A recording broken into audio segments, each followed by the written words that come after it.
Баршаңызға қайырлы күн, каналыма қош келдіңіздер.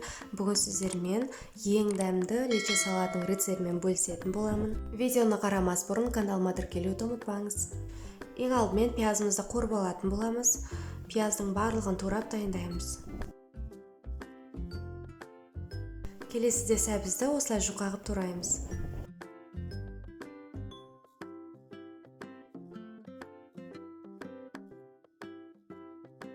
Енді қызып тұрған қазанымызға сұйық майды құйып, дайындап алған пиязымызды салып қуырамыз. Дайын болған кезде басқа ыдысқа шығарып аламыз. Енді турап дайындап қойған сәбізімізді салып қуырамыз. Сәбізді біраз қуырып алғаннан кейін дайын пиязымызды үстіне салып араластырамыз. Келесіде қызанақты турап дайындап қуыратын боламыз. Барлық ингредиенттердің салатын мөлшерін төмендегі описание бөліміне қалдырып кетемін.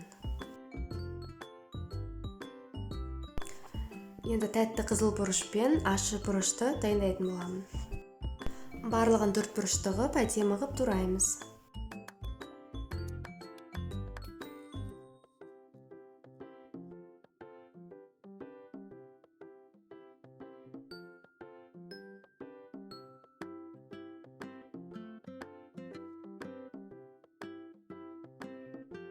Бұл жерде ащы бұрыш үшеу салсаңыз жеткілікті. Қазанға қызанақты салып араластырамын. Үстіне дайындап алған ащы және тәтті бұрышымызды барлығын салатын боламыз. Осылайша 10-15 минут қуырылғанын күтетін боламыз. Ең соңында укроп пен сарымсақ.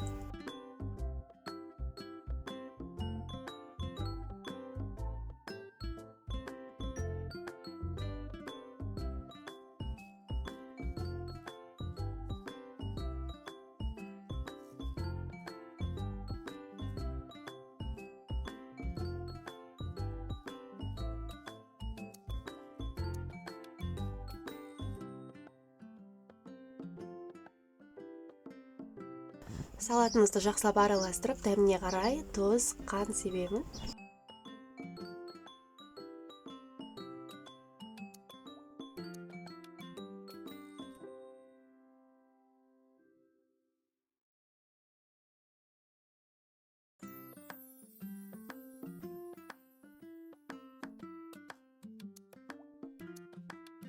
Енді біраз су құйып 10 минуттай қайнатамын. Одан кейін қара бұрыш, сарымсақ, лавр жапырағы, укроп барлығын салып араластырамын. Салатымыз дайын болды.